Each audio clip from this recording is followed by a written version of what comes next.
That is the best way to send message of Fulani domination to the 5 southeastern states.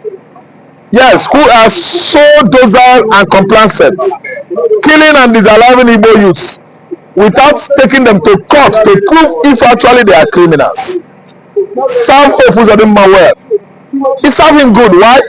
Ofuzodimma was busy establishing a Bubago and the Aguna chamber in conjunction with Charles Oludo and Udogachi. All these are security outfits.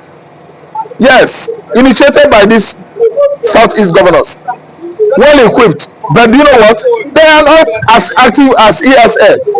ESN is fighting insecurity in the southeastern Nigeria with their blood and their life, because they are the original people of that land, sponsored by no Hausa, sponsored by no federal or state government. Why?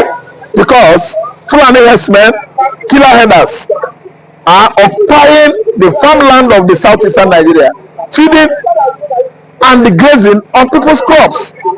If that grazing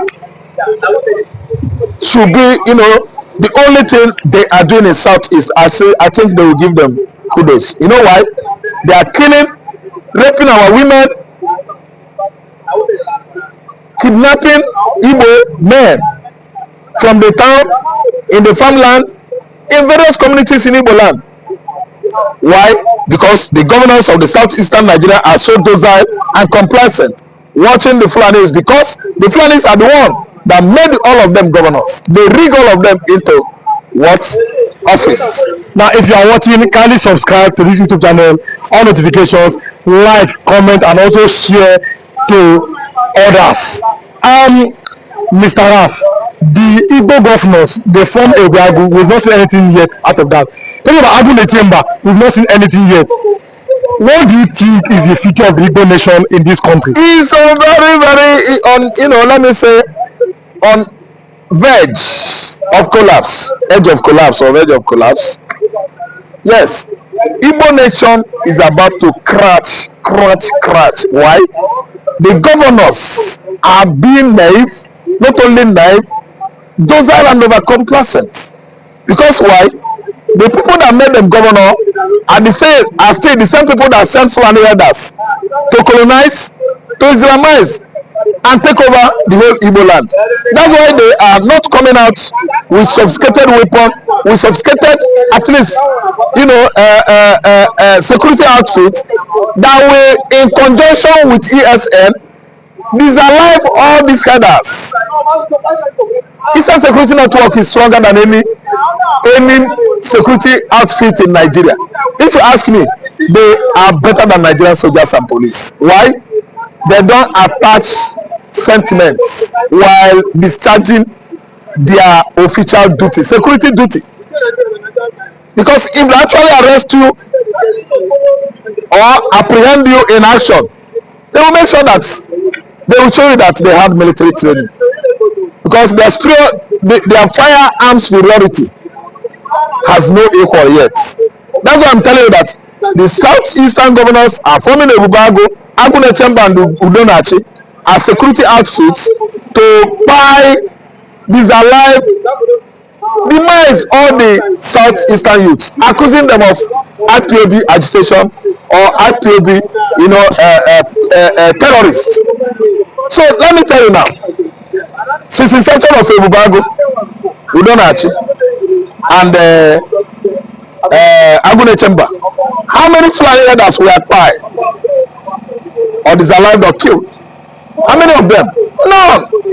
They concentrated on disallowing the youths, accusing them of secret courts, cultism, accusing them of armed robbery. So my question is, what is the point of having military checkpoints in the eastern part of Nigeria? The eastern part of Nigeria lost over 21 billion. They have checked it yesterday. I saw it online. To army checkpoints, extortion on various checkpoints in Igbo land. Igbo land is having over 3,500 military checkpoints where they are raping our women, kidnapping Igbo man, collecting and extorting people.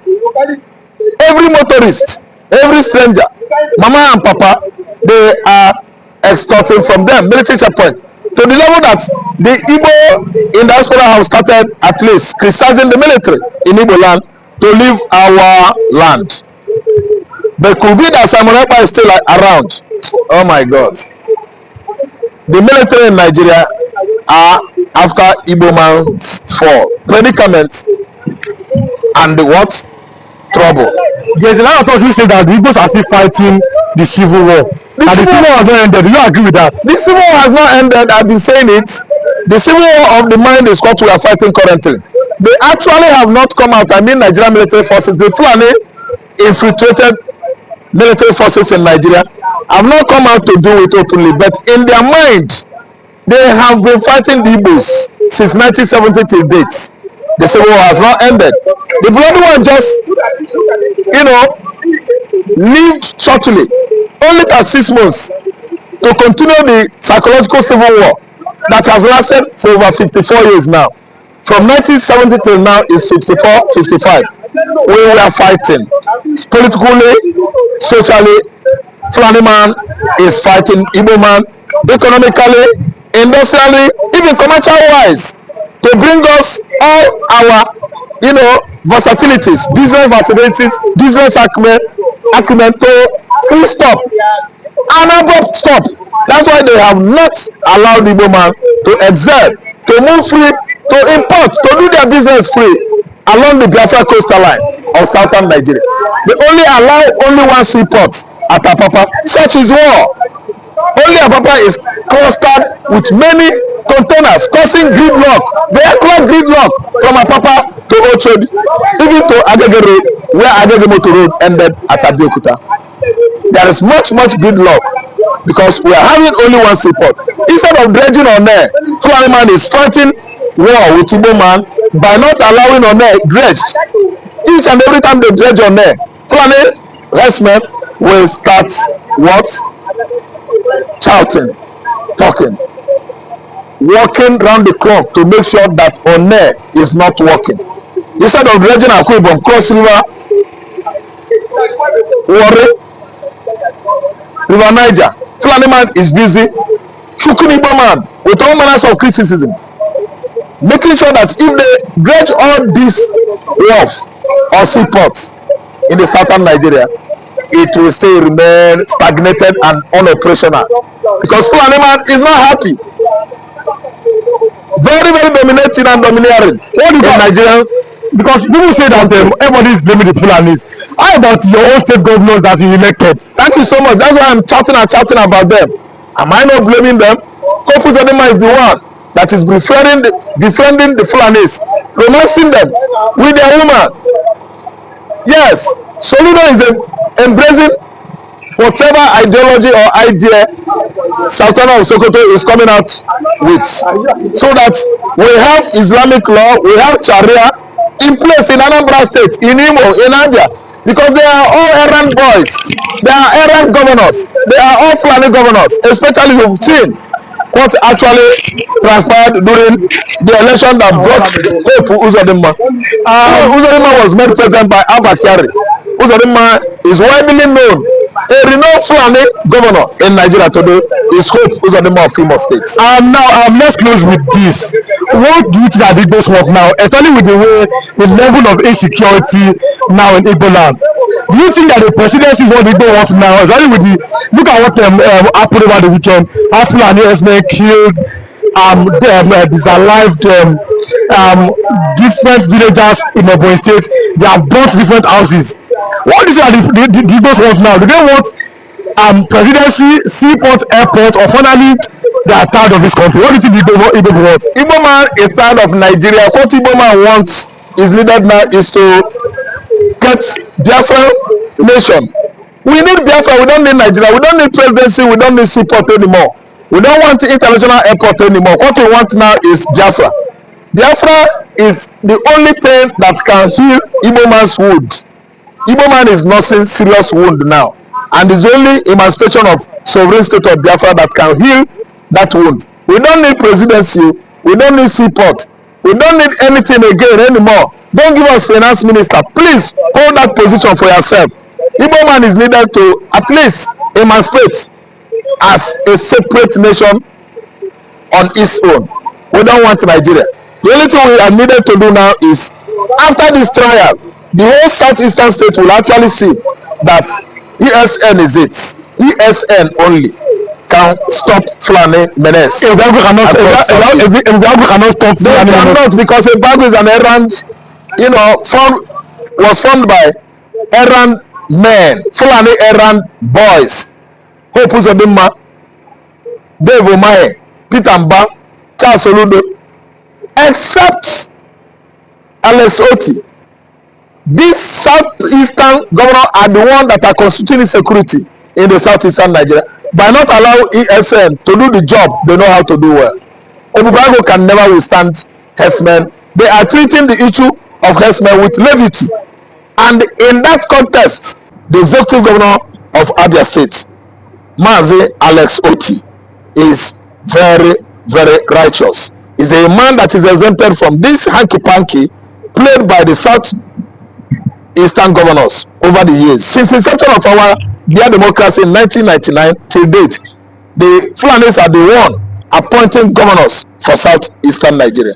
Nobody has been able to come on his own except Governor Ngige and Governor Obi and Obiano. Only these four governors were, self-made. Ojo Kano was made governor in Abia State for straight good 8 years, and he blundered and useless the resources allocations that were, going to that state. So what I'm trying to say is that Ojo Kano is the errand boy. Ojo Kano is a friend of the Fulanis, which is why he turned his back on Biafra agitation. Even the supreme leader of IPOB, Nnamdi Kanu, from the same community with Ojo Kanu. Ojo Kanu could not, have that kind of passion to at least play along with Mazi Nnamdi Kanu, simply because he's an errand boy of the Fulanis. So what I'm trying to say is that the reason why those killings are going on, abduction and kidnapping by bandits and Fulanis in the southeast, was simply because the governors we have in the southeastern states are all errand boys of El-Rufai, Abba Kyari, Muhammad Buhari, Ahmad Bache. All the Fulani oligarchs in the north, they are their masters of the southeastern governors. But are you not afraid? They are starting to build some mosque in the east. Are you not afraid that with this Islamization that is coming to the eastern part of Nigeria, the process is going on? What do you think? The Islamization process has started already, which is why you see how many people that were disallowed at the axis of Igbo North. Igbo North is Enugu State and Ebonyi State. Since December till now, more than 50 people were neutralized, killed or demised by the Fulani and bandits, kidnappers. And that is the Islamization process that we have been happening and drumming about, being abated, assisted, and how do I put it, aided by Nigerian military and the police. How do I mean? The police are helping in the sense that anytime the headers are clashing with Eastern Security Network, Nigerian police will side headers, protecting headers, disallowing ESN. This is not allegation, it's my own state and region. They will turn against the Igbo security outfit that is protecting Igbo land. They would rather kill the whole ESN officers, so that Fulani headers will have upper hand over those communities that are located in the farmland. You can see what's happening in the state. That farmland is full of houses, slums, thatched houses. That's where farmers, they cultivate, they sleep there, they eat and drink there. On going home, after going home, the days they go home is just on Saturdays. Rest, go church. On Monday they embark on their journey to the farmland. And Fulani has infiltrated that place, captured that place, and killed the whole farmers. Simply because the governors, the politicians we have in the southeast are using our blood, our health to play politics with Fulani hegemony. Are you afraid that the Islamization of the southeastern part of Nigeria is real? The Islamization of southeastern Nigeria, if you ask me, I will tell you that it has not been realized already. It has not been actualized. It's on course, like I said, because I know that many things at least is going to happen when Nnamdi Kanu comes out. I say have hope that things that is above Nigeria is going to happen to Nigeria very soon. When Simon Ekpa will be freed, we will actually find out that those that are betting, assisting and aiding Fulani headers terrorism in the southeast, they are going to match them. I mean Biafra forces, fire to fire, money for money, blood for blood, and blood for blood. Simon Ekpa is coming, I believe. Simon Ekpa. The reason why Islamization process is just crawling, proliferating gradually across southeastern region of Nigeria is because of the roles of our governors, who are Fulani errand boys, and again the role of the military forces in Nigeria. They are against the DSS because DSS can match any terrorist group, bandit to Fulani herders to Boko Haram. ESN, they are very competent, and the military forces of this country called Nigeria, they are all jealous of the ESN. But the ESN, they were not recognized by the Igbo governors. Igbo governors will recognize them. Instead, they formed something they call them Ibubiagu, like they are Where is the Bago and Agune Chemba and Udogachi? When the Fulani herders attack Ebonyi State and raise off with fire many houses, killing over 20 Ebonyi State farmers. Where is Udogachi? Where is the Bago initiated by the governors? Where is Agune Chemba, initiated, formed by Charles Soludo, governor of Anambra State? Where are they? They are nowhere to be found, because those are errand of Fulani boys, the errand boys of the Fulanis. I mean Charles Soludo. Yes, all of them. They are Fulani boys, and they can allow real security outfits, Biafran people, Igbo people endorsed to protect our forests, to be our forest guards. No, they rather turn against them, come in terms of police, using police and military officers to at least be fighting this ESN and the rest of Igbo security outfits in the bush. The governor of southeastern Nigeria, that the problem that region has today, right from onset, ranging from the time of Sisi Ono of Enugungbo. Sisi Ono of Enugungbo was forcefully made to win election of 1983 by Chagare and his Fulani cronies in the north, and actually that was short-lived by the then military junta that struck in the eve of 1983, December 31st, and took over Chagare regime. A Fulani motivated governor would have been the governor of the former Anambra State when we were together with Enugu and Ebonyi as a single state. But that administration of CCNO was short-lived by Buhari coup d'etat that removed Alhaji Chok Chagare. There is a line of thought, we are closing now. There is a line of thought we say that that the all Igbo politicians who have always favored the government, they have always been used and dumped. They give an example of Dizani Alisi Madueke under Jonathan. They give an example of this man, former CBN under Muhammadu Buhari, that every time the Igbos always take the fall. Now finally, the biggest mosque they are building in this part of Nigeria, for which benefit to which benefit? We are closing. So let me tell you, that's a good one. And as you said, that Nigerian governments, Nigerian political leaders, anytime they use Igbo politicians, they always do well in the centrality there. But after using them, they will dump them. That's good. Don't you see? You should have used Amechi Chibika to give example. Because Chibika was the man who fought very hard to make Yar'Adua president, and Yar'Adua successfully was Nigerian president until death remove him. And what happened again? He went along and worked hard with the Fulani oligarch to remove Jonathan, who succeeded Yar'Adua. And today you see what happened. Jonathan was removed by the same Amechi, his brother, and Amechi's fighting hard to remove Jonathan in favor of Buhari was who today? Amechi was discarded like what? A scrap of bread. They trashed Amechi, and Amechi is now shouting, crying foul, because the whole job he did to make sure that Buhari, defeats Jonathan by aligning with the governor forum. The governor forum chairperson, the chairman was Saraki Olushola Saraki. No, Ahmed Saraki. The governor forum that removed Jonathan was led by Amechi, and Ahmed Saraki And today, Amechi was eyeing presidency that after, in the long run, after the whole